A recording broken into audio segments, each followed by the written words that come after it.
Olá, pessoal, este é mais um Fala Carlão, sempre na prateleira de cima do agronegócio brasileiro. A gente está em meio a esse outubro rosa, a gente está maravilhoso isso aqui. Como tem mulher competente nesse mundo, eu acho que eu vou fazer agora o resto da vida rosa, porque dá para fazer com certeza.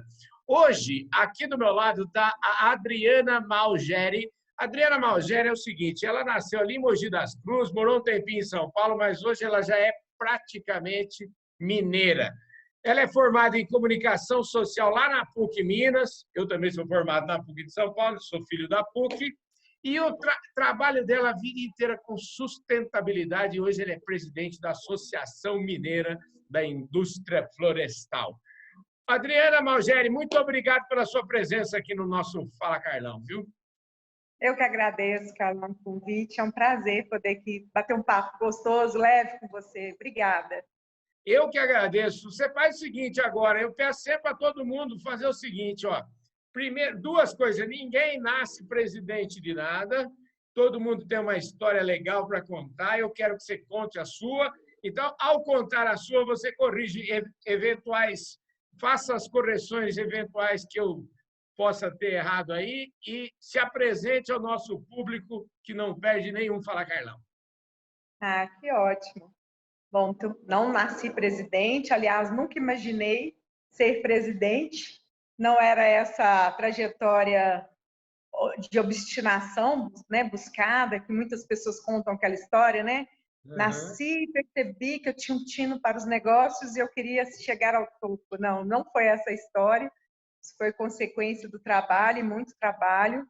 Eu comecei minha formação na área técnica em construção civil, no saneamento.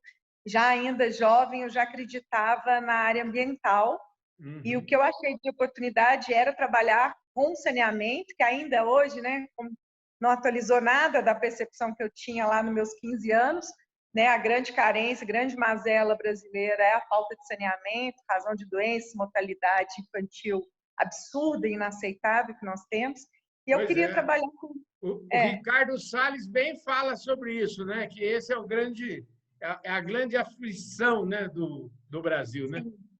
É um absurdo, é inaceitável, né? Porque, assim, quando nós falamos, né, de pessoas de 30, 40, 50, 60 anos das grandes cidades, isso é algo tão longe, né?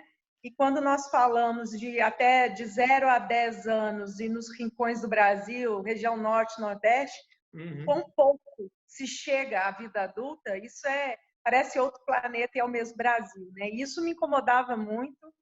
E só que eu queria trabalhar na construção civil, nessa atuação, eu queria construir, desenvolver projetos para transformar essas realidades. Então, eu já tinha a pegada ambientalista já no meu coração, mas eu nunca imaginava que chegaria nas árvores, lá então, né? Era o foco para as águas. E fui trabalhar com isso, trabalhei com projetos, voltei para São Paulo, trabalhei, e depois voltei para Minas Gerais, fui convidada para trabalhar também, já, não vou nem falar a época, todo mundo vai assustar, né? Fala assim, nossa, isso tudo. Trabalhei na época com geoprocessamento, desenvolvimento de bacia hidrográfica, agência de bacia hidrográfica aqui, com simulação de modelagens de desenvolvimento econômico, social e ambiental, aqui da bacia do Rio das Velhas, que é um rio maravilhoso, passa em 51 municípios em Minas Gerais. Então, trabalhando sempre com a área ambiental. E aí, a tendência natural era seguir para engenharia. E aí, eu falei, não, pensei bem, falei assim, não, acho que não. Comecei a ouvir as pessoas que sempre me falaram, nesses ambientes como eu já estava trabalhando, que eu tinha uma facilidade para comunicar, para negociar, para expor ideias, né, para detalhar projetos, né? Eu fazia a tecla SAP, né, dos engenheiros, eu brincava, eu explicava aqueles projetos em AutoCAD, né, que mal a gente consegue entender tanta linha colorida, e eu explicando, traduzindo o engenheirês para as pessoas que a gente trabalhava, né, nessas comunidades todas. E aí eu falei, vou tentar comunicação, pode ser que seja um nicho especial e eu possa agregar na minha carreira, porque a parte de engenharia do Cefet ela é muito forte, né, os conceitos e a base da engenharia é muito legal. Eu falei, depois, se eu quiser, eu sigo para engenharia civil ou engenharia sanitária, mas vou fazer comunicação, vou ver o que vai dar. Comunicação, para mim, foi um outro planeta, porque eu sou muito da área de exatas, né? E cheguei na turma de comunicação. Você que é filho da PUC sabe como que é, os patropis. Lá entende, né? Tudo subjetivo ao extremo. E eu acostumada com números, gráficos e fórmulas e extrema racionalidade, que eu não perdi até hoje, mesmo fazendo comunicação. E aí era uma dificuldade de compreender tanto subjetivismo e os intangíveis, começavam a aparecer essa terminologia, né, de os intangíveis, os ativos intangíveis, e aí realmente eu desenvolvi um nicho diferente, de ser uma comunicóloga para a área da engenharia, ser uma tradutora intérprete dos engenheiros. Então eu me comunicava bem com os engenheiros e me comunicava bem com a comunidade, com as partes interessadas, ao fazer essa tradução, né, e as negociações necessárias. Acabei de formar, já fui convidada na época pela Vale do Rio Doce e a CEMIG, era uma mocinha ainda, e fui coordenar a implantação de projetos de comunicação social na hidrelétrica de Aimorés. Na época, era a maior hidrelétrica em construção no Brasil, interior de Minas, divisa de Minas com o Espírito Santo. Teria inundação de município, e era um projeto muito extenso, com 42 programas ambientais na época, e fazíamos essa gestão. E aí comecei a trabalhar, a área da sustentabilidade nem existia ainda, ninguém não tinha esse termo. O termo que estava surgindo à época era responsabilidade social corporativa. Se falava muito disso, mas assim, algo ainda mitificado e muito relacionado à assistência social, focado à psicologia, ainda estava um pouco perdido ainda, o termo estava em desenvolvimento.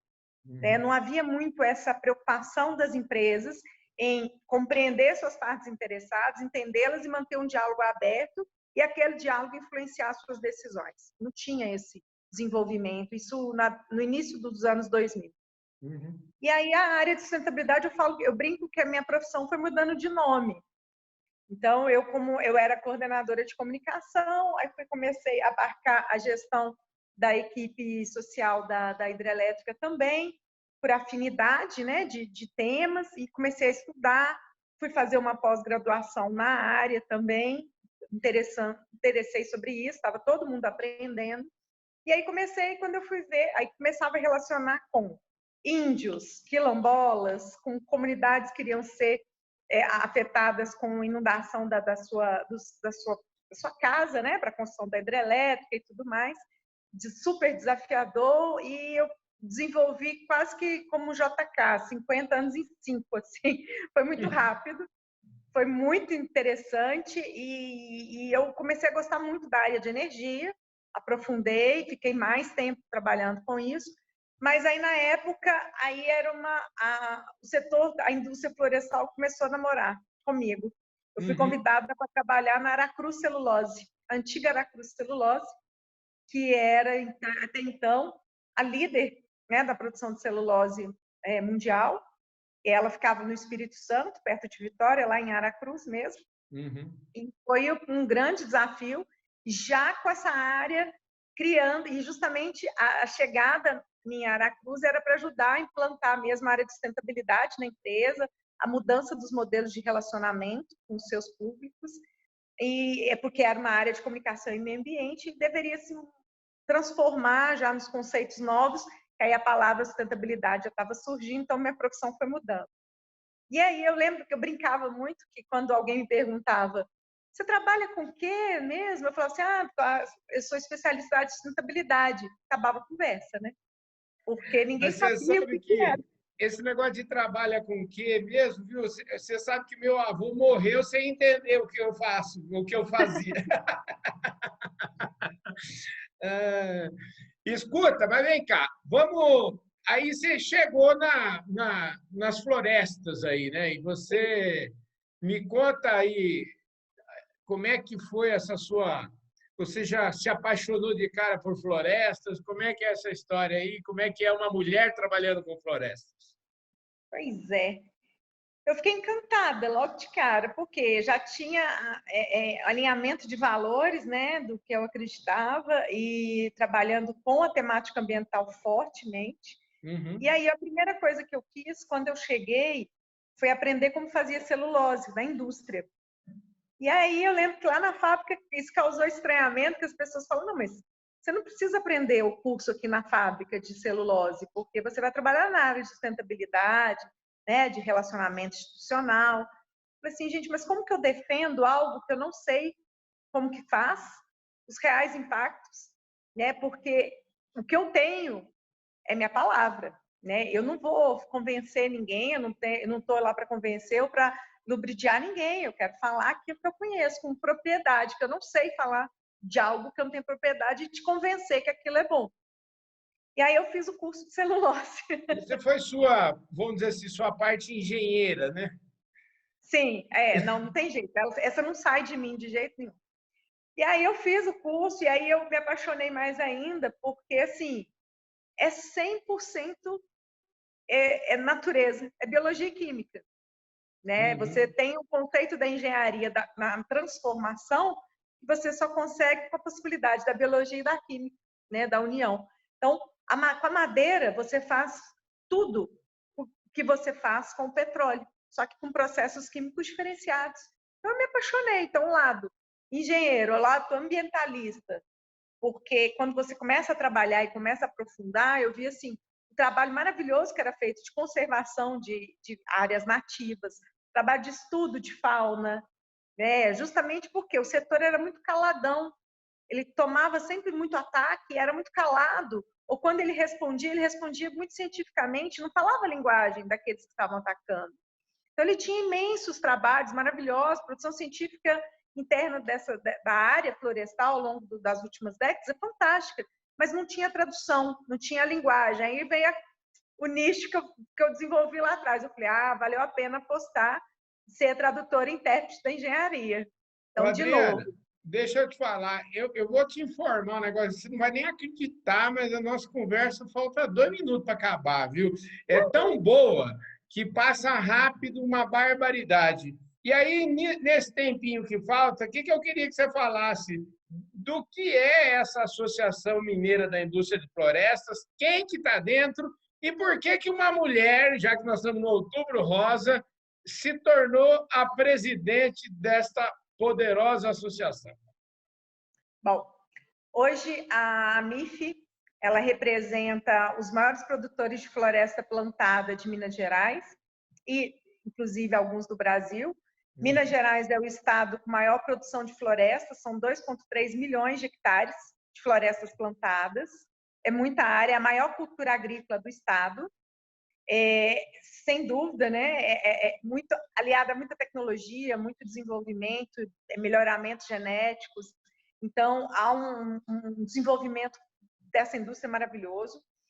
É um setor, tanto o setor da produção florestal, quanto a produção dos subprodutos e produtos da floresta, carvão, celulose, painéis, pisos laminados e madeira serrada e por aí vai, é um setor com grande frequência de homens, né? Naturalmente, você tem muitas mulheres chegando, graças a Deus, mas você tem poucas mulheres no comando, na direção.